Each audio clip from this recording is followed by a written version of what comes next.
রাজকুন্দ্রা পর্নকাণ্ডে পুলিশের কাছে মুখ খুললেন শার্লিন চোপড়া। শুক্রবার মুম্বাই ক্রাইম ব্রাঞ্চের প্রপার্টি সেল শার্লিন চোপড়াকে ডেকে পাঠিয়েছিল পর্নকাণ্ডে জিজ্ঞাসাবাদের জন্য। টানা ৮ ঘন্টার ম্যারাথন জেরা শেষে পুলিশ স্টেশন থেকে বেরিয়ে আসার সময় সাংবাদিকদের মুখোমুখি হন শার্লিন। কি বললেন তিনি, আসুন শুনে নেওয়া যাক। कल मैं तकरीबन 11 बजे के आसपास प्रॉपर्टी सेल पर गई थी और लगभग रात के 8 बजे तक पूछताछ चलती रही। जांच अधिकारियों ने कई सारे सवाल पूछे। शुरुआत हुई आर्म्स प्राइम से। आर्म्स प्राइम के साथ मेरा एग्रीमेंट बना था 26 मार्च 2019 के दिन, और उससे पहले मैं 22 मार्च 2019 के दिन राजकुंद्रा से मिली थी होटल JW मैरियट पर। उस मुलाकात में किस तरह की बातें हुई, एग्रीमेंट के टर्म्स एंड कंडीशंस क्या हैं, एग्रीमेंट के चलते कितने वीडियोस बने, वीडियो शूट के दौरान कौन कौन मौजूद थे, कंटेंट क्रिएशन में कौन कौन शामिल थे, ये सारे सवाल मेरे सामने रखे गए। और राजकुंद्रा की अन्य कंपनियों के बारे में मुझसे पूछा गया, जैसे हॉट शॉट्स, बॉली फेम वगैरह वगैरह, और राजकुंद्रा के साथ क्या संबंध हैं ये भी पूछा गया। एंड मैंने वो सभी जानकारी जांच अधिकारियों के सामने रखी जो मेरे पास थी राजकुंद्रा के बारे में और उनकी कंपनियों के बारे में। एंड वहाँ से निकलने से पहले मैंने सभी जांच अधिकारियों से ये कहा कि यदि वो फ्यूचर में कभी मुझसे फिर से संपर्क करना चाहेंगे तो बेशक कर सकते हैं, और किसी भी सवाल के लिए वो मुझे फिर से बुला सकते हैं। मैं चाहती हूँ कि जो सभी विक्टिम्स हैं इस पोर्नोग्राफी रैकेट में, उनको इंसाफ मिले। मैंने अभी तक मेरी कोई मुलाकात नहीं हुई किसी विक्टिम से।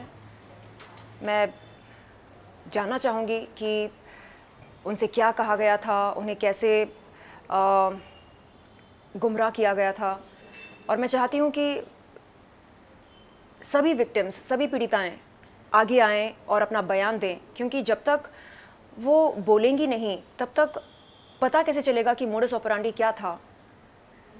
जी, तो विक्टिम्स तो धीरे धीरे सामने आ रहे हैं। राजकुंद्रा के बारे में आप कुछ कहना चाहेंगी? जो कुछ जानकारी थी मेरे पास राजकुंद्रा के बारे में, वो सब मैंने प्रॉपर्टी सेल के जांच अधिकारियों से बताया, और कुछ बहुत ज़्यादा पर्सनल बातें भी हुई थी। कल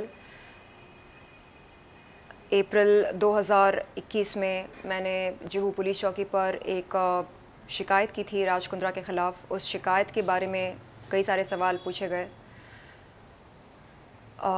राजकुंद्रा मेरे घर पर कितने दफ़ा आए, कितनी बार आए और क्यों आए, क्या बातें हुई हमारे बीच में, ये सारे सवाल भी पूछे गए थे।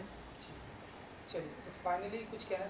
उन सभी लड़कियों को जिन्हें गुमराह किया गया, उन्हें शायद बिल्कुल नहीं पता होगा कि